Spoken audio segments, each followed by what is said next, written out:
పవన్ కళ్యాణ్ గారు అంటే నాకు చాలా ఇష్టం, చాలా అభిమానం అని చెప్తూ ఉంటారు. అతని పైన ఎందుకంత ద్వేషం కూడా చూపిస్తూ ఉంటారు? నిజంగా ద్వేషమేనా లేదంటే అభిమానం కూడా అలా చూపిస్తారు? ఇప్పుడు ఇక్కడ పాయింట్ ఏంటంటే, ద్వేషం అనేది చాలా పర్సనల్ ఎమోషన్. నాకు చంద్రబాబు నాయుడు గారితో పరిచయం కూడా లేదు. నేను ఎప్పుడు కలవలేదు, ఆయనతో మాట్లాడలేదు ఇప్పటివరకు వరకు. అప్పుడు ద్వేషం ఎలా ఉంటుంది? ఆయన ఒక పబ్లిక్ పర్సనాలిటీ, ఆయన ఒక chief minister, ex chief minister. అది నేను ఒక ఫిల్మ్ మేకర్గా, నేను ఒక రాష్ట్రంలో ఒక పర్టికులర్ సిటిజన్గా నా ఒపీనియన్ అనేది నాకు తెలిసిన మాధ్యమం నుంచి చెప్తున్నా. ఓకే, దాంట్లో దేశం అనేది ఛాన్సే లేదు అక్కడ. బట్ మీరు వేసే ట్వీట్లు కావచ్చు, మీరు మాట్లాడే మాటలు మోస్ట్ కాంట్రవర్షియల్ టువర్డ్స్ టీడీపీ అవ్వచ్చు, లేదంటే చంద్రబాబు నాయుడు గారు అవ్వచ్చు. ఎస్పెషల్లీ ఈ మధ్య కాలంలో ఆర్జీబీ వర్సెస్ లోకేష్గా ట్విట్టర్ వార్ కొనసాగుతుంది. ఎలా చూడాలని? ట్విట్టర్ వార్ ఏం లేదు అక్కడ. ఈ వార్ అంటే కొట్టుకుంటున్నాం. తను ఏదో తన ఒపీనియన్ ఏదో చెప్తే దాని మీద నేను ఏదో కామెంట్ చేస్తాను, అప్పుడు ఇప్పుడు తను ఒకసారి చేస్తాడు, అంతే. వార్ అనేది మీడియా చెప్తుంది అంతే. చాలా సినిమాలు మీరు గతంలో తీశారు అండ్ పొలిటికల్ ఈ బయోపిక్స్ కూడా ఎక్కువగా మీరు డైరెక్ట్ చేశారు కదా. ఈ వ్యూహాన్ని ఎందుకు అడ్డుకోవాల్సి వచ్చింది, అంటే ఎందుకు అడ్డుకున్నారని మీరు అనుకుంటున్నారు? ఇప్పుడు వాళ్ళ ఉద్దేశంలో, ఇప్పుడు గుమ్మడికాయ దొంగండే భుజాలు తడుకున్నట్టు ఏదో వాళ్ళకి సంబంధించి నేను ఏదో చూపించేస్తాను అంటే అది ఎంత స్టూపిడ్ అంటే, ఇప్పుడు నేను చూపించేది నిజమని అనుకుంటారా? ఎవరైనా ఏమన్నా చేయొచ్చు. ఎస్పెషల్లీ నేను వైసీపీ మనిషిని అని మీడియా ముద్ర వేసాక అప్పుడు నేను చూపించేది నిజమని ఎందుకు అనుకుంటారు ఎవరైనా? కానీ వాళ్ళు అనుకుంటున్నారు నమ్మేస్తారేమో అని. అది డైకాటమీ, అది అక్కడ. సార్ అంటే ఎందుకు చూపిస్తాను అని మీరు ప్రశ్నిస్తున్నారు, కానీ ట్రైలర్లో సింబాలిక్గా కప్పులో టీని తిప్పుతున్నట్టు చూపిస్తూ ఉంటారు అండ్ అన్నంలో పప్పు కలుపుతూ ఉన్నట్టు అది కనిపిస్తూ ఉంటుంది. సోషల్ మీడియాలో వాళ్ళకి కొన్ని ట్రోలింగ్ నేమ్స్ ఉన్నాయి, పప్పు అవ్వచ్చు, టీ కప్ అవ్వచ్చు, ఇలాంటివి. అవన్నీ పెట్టినప్పుడు ఆటోమేటికల్లీ అది వీళ్ళకే కన్ఫైన్ అవుతుంది అనుకోవాలి కదా. నేను వాళ్ళకే అంటున్నాను కదా, నేను సింబాలిక్ కాదు అది నేను మొహాలు చూపించి పేర్లు చెప్తే ఇంకేం సింబాలిక్ అక్కడ? సింబాలిక్ నేను ఏం చేయాల, డైరెక్ట్గా చెప్పాను. ఓకే, కానీ డైరెక్ట్గా చెప్పింది నమ్మాలి కదా చూసేవాళ్ళు. ఓకే, నేను అది చెప్పేది. సో ఇప్పుడు నేను సపోజ్ లోకేష్ చాలా బ్యాడు అని చెప్పాను అనుకోండి సినిమాలో, లోకేష్ తెలీదా? లోకేష్ అంటే ఎవరో తెలీదా ఆంధ్రప్రదేశ్ పీపుల్కి? ఆయన స్పీచ్లు ఏం లేదా? ఆ హిస్టరీ తెలీదా సిబిఎన్ గారిది? నేను చెప్పినది మాత్రం అయిపోతుందా? నేను చెప్పేది కన్విన్సింగ్గా ఉంటే అవ్వచ్చు. ఓకే, కన్విన్సింగ్గా ఉండి ఎప్పుడు ఉంటుంది? నేను నిజం చెప్పినప్పుడు ఉంటుంది. ఆ నిజం తెలుస్తుందని భయం వాళ్ళకి. సో వ్యూహాల్లో అన్ని నిజాలే ఉండబోతున్నాయి నాకు అనిపించింది నిజాలు. ఓకే, నిజం అనే దానికి మీనింగ్ లేదు. ఎందుకంటే మనం ఆర్జీవి గారు నేను అనుకున్నది, నేను నమ్మింది, నేను చూసింది నిజమని నమ్మే సినిమాలు తీస్తానంటున్నారు కదా. అలా ఆయన ఎక్కువగా అబద్ధాలను నమ్ముతున్నారు కాబట్టి ఇలాంటి సినిమాలు వస్తున్నాయి. అది ఇంకా మీ ఒపీనియన్ కదా. అలా అనుకునే వాళ్ళకి నేను అది చెప్తున్నా, అందరూ ఎవరు నోరిప్పి మాట్లాడినా వాళ్ళు అనుకున్నదే చెప్తారు, వాళ్ళు నమ్మిందే చెప్తారు. అది మీరు, నేను, సుబ్బారావు, అప్పారావు, సుబ్బలక్ష్మి అందరూ చేసేది అదే.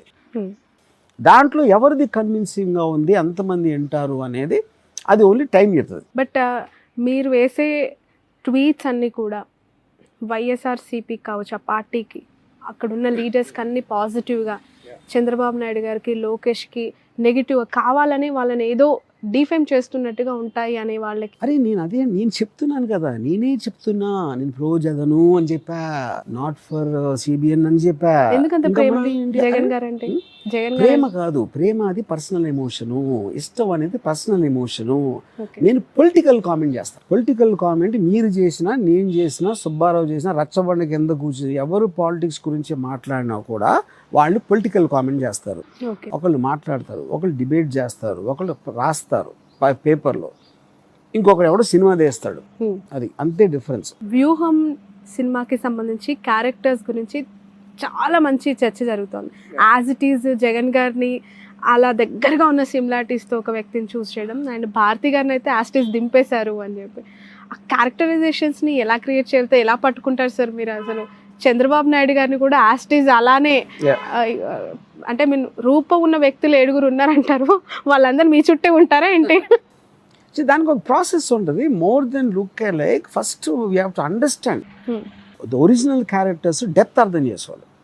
అప్పుడు it's a combination of performance, look, resemblance, body language, gestures, voice, everything అవన్నీ సరిగ్గా పట్టడానికి ఫస్ట్ ఒరిజినల్ క్యారెక్టర్ మెంటాలిటీ అర్థం చేసుకోవాలి. మానస గారితో ఇంతకుముందు మాట్లాడుతూ ఉన్నప్పుడు ఆర్జీ గారి సినిమాలో నటించడం అదృష్టం అంటూనే అమ్మో వెరీ టఫ్ కూడా అనింది. చాలా రీటేక్స్ చేసి చాలా ఇబ్బంది పెట్టారట. అంటే మీరు అనుకున్నది అది రావడానికి ముందుగానే వాళ్ళకి ఆ సినిమా అంటే వాళ్ళ బిఫోర్ సీన్స్ అన్ని చూపించడం జరిగిందా? ఎలా వాళ్ళని మౌల్డ్ చేశారు సార్ ఈ స్క్రిప్ట్కి? చాలా ఒక ప్రాసెస్ టోటల్గా. But she's a fantastic actress and she has done very well. And నేను అన్ని టేక్లెస్ యూజువల్గా నేను ఎప్పుడు తీసుకోను. ఎప్పుడు మనసు కూడా అంత I think she's exaggerating it little. She's very prepared. In spite of language తెలియకపోయినా చాలా ప్రిపేర్ అయి వస్తుంది. సో మానస కూడా నాకు ఎవరో పంపించారు ఒక ఫోటో. నేను భారతి గారి క్యారెక్టర్కి ఒక యాక్ట్రెస్ని చూస్తున్నాను నేను వర్డ్ స్ప్రెడ్ చేసినప్పుడు the moment I saw the photo I know it is her. But they are eagerly waiting sir, మీరు ఎప్పుడు తీసుకెళ్లి జగన్ గారిని భారతి గారిని కల్పిస్తారు అని చెప్పి. ఆ సిచ్యువేషన్ ఆ సందర్భం కోసం ఎదురు చూడొచ్చా? తొందరలో ఉంటుంది అని చెప్పారా సార్?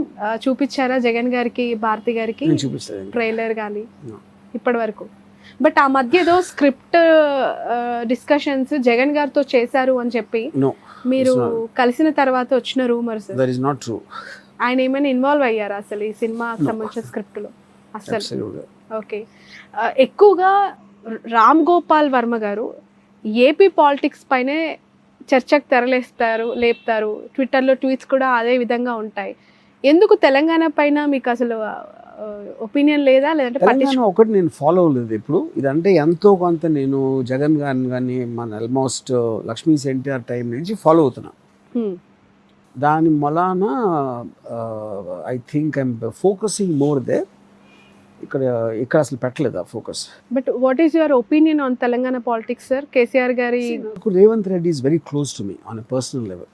ఓకే. సో అది ఆబ్వియస్లీ నాకు బయాస్. కానీ కాంగ్రెస్ ఏంటి బీఆర్ఎస్ ఏంటి అనేది నాకు తెలియదు. ఓకే. సీఎం అయిన తర్వాత విష్ చేయడం జరిగిందా? జస్ట్ ఫోన్లో చేసింది. ఓకే. కేసీఆర్ గారు 2 times సీఎం అయిన తర్వాత మొన్న లాస్ అవ్వడం జరిగిందా? మళ్ళీ ఆ పార్టీ బౌన్స్ బ్యాక్ అవ్వడం ఆయన CM. Politics zero knowledge. Okay. గతంలో లక్ష్మీస్ ఎన్టీఆర్ తర్వాతే అనుకుంటా పవర్ స్టార్ పైన ఒక మూవీ కూడా మీరు తీయడం జరిగింది. అది అనుకున్నంత స్థాయిలో రిజల్ట్ కూడా లేదు. ఈ మూవీలో పవర్ స్టార్ గారిని పెట్టడం వల్ల వచ్చే మైలేజ్ ఏంటి అంటే? ఇప్పుడు అది 25 minutes షార్ట్ ఫిలిం ఒకటి, ఏది పవర్ స్టార్. దాంట్లో we made lot of money. Chandrababu Naidu గారి అరెస్ట్ని ఏ విధంగా చూసారు సార్ మీరు? ఏముంది చూడటానికి, వాళ్ళు పోలీస్ ఇన్స్టిట్యూషన్ చెప్పారు స్కామ్ గురించి. And obviously we're all living under the law కాబట్టి ఆ లా ప్రకారం కోర్టులో ప్రైమా ఫేసి ఎవిడెన్స్ అనేది ప్రూవ్ అయింది కాబట్టి they gave him for remand. Okay. Lokesh గారు ఈ సినిమాని అడ్డుకుంటున్నారు అని తెలిసిన తర్వాత ఎప్పటికైనా ఈ సినిమా రిలీజ్ అవ్వదు అని చాలామంది శపథం కూడా చేశారు, ఆపేస్తాము అని చెప్పి వార్నింగ్ కూడా ఇచ్చారు. అనిపించిందా సినిమా రిలీజ్ కాకపోతే ఏంటి? ఎవరిని ఆపలేరు, ఊరికనే మాట్లాడతారు. ఫస్ట్ ఆఫ్ ఆల్ ఎవరిని ఎట్లా ఆపుతారు? మనం అందరం కలిసి ఒకే కాన్స్టిట్యూషన్ కింద ఉన్నాం కదా. సినిమా అనేది లీగల్ బిజినెస్.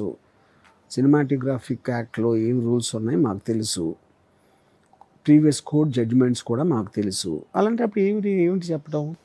వీళ్ళు పాలిటికల్ ఆస్పెక్ట్ వాళ్ళు చంపేస్తా, నా ఊరు రా చూస్తా అని అంతు అనేది రిటారిక్ అంటారు దాన్ని. రైట్. పొలిటికల్ సినారియోలో సినిమాల ప్రభావం ఏ విధంగా ఉంటుందంటారు సార్? ఎందుకంటే మీరు ఈ బయోపిక్స్ కానీ పొలిటికల్ డ్రామా మూవీస్ కానీ తీస్తూ ఉంటారు. గతంలో కూడా చాలా మూవీస్ తీశారు. వాటి ఇన్ఫ్లుయెన్స్ ఈ ఎలక్షన్స్ ముందు రిలీజ్ చేయడం అది ఇంపాసిబుల్. అందుకని ఇందాక చెప్పాను నేను. ఏ డైరెక్టర్ అయినా, నేను కానీ ఎవరు కానీ, వాడు నమ్మింది వాడు ఒకటి తీస్తాడు. అది రిసీవర్కి దాని మీద ఎంత అవగాహన ఉంది దాన్ని బట్టి అతను చూస్తాడు, మెజర్ చేసుకుంటాడు. అది ప్రతి ప్రేక్షకుడికి డిఫరెంట్ లెవెల్లో ఉంటుంది. అది జగన్మోహన్ రెడ్డి గారిలో మీకు నచ్చే క్వాలిటీస్ ఏంటంటే? జగన్మోహన్ రెడ్డి నాకు నచ్చే క్వాలిటీస్ అంటే నేను ఇందాక చెప్పాను కదా, ఆ టోటల్ జర్నీ స్టడీ చేసింది అదే. ఓకే. అంటే వ్యక్తిగతంగా ఒక డిటర్మినేషను, ఒక స్టబర్నెస్, ఒకసారి నమ్మిన తర్వాత దాన్ని వెనక్కి వెళ్ళకపోవడం, ఇలాంటివి ఉన్నాయి. అంటే కొన్ని డేస్ గ్యాప్లోనే యాత్ర ఆల్రెడీ రిలీజ్ అయిపోయింది, పెద్దగా థియేటర్స్లో కూడా నిలబడలేదు. అండ్ ఇప్పుడు ఈ వ్యూహం కూడా రాబోతోంది, ఇది కూడా పెద్దగా థియేటర్లో ఆడదులే అని చెప్పి చాలా లైట్గా మాట్లాడుతూ ఉన్నవాళ్ళు. తెలియదు కదా, అంతే కదా. ఇప్పుడు రెండు డిఫరెంట్ సినిమాలు. అప్రోచ్ ఆఫ్ వ్యూహం is very different from approach of యాత్ర. కానీ జనం ఏం ఆలోచిస్తున్నారని అప్పుడే తెలుస్తుంది, నాకు తెలియదు. ఓకే. Yeah. ఇన్ ఫ్యూచర్ ఇంకా ఎలాంటి సినిమాలతో మీరు రాబోతున్నారంటే పొలిటికల్ లీడర్స్కి సంబంధించి? ఎప్పుడు నాకేం ఆలోచన లేదు, కానీ రేపు రావచ్చు. తెలంగాణ పొలిటికల్ లీడర్స్ పైన ఎందుకు సినిమాలు తీయట్లేదు? అది నాకు అక్కడ డ్రామా ఇప్పుడు ఇందాక చెప్పాను కదా, నేను ఫాలో అవ్వలేదు, నాకేమీ తెలియదు దాని గురించి. ఓకే. ఫైనల్లీ ఈ వ్యూహం సినిమాని ఎందుకు చూడాలంటారు? నేను తీయటం వరకే నాది. ట్రైలర్ నచ్చితే చూస్తారు, సబ్జెక్ట్ మ్యాటర్ మీద ఇంట్రెస్ట్ ఉంటే చూస్తారు, చూడమని ఎవరికి చెప్పారు? ఎవరికి చెప్పను. Right. Thank you so much sir. Wish you all the best.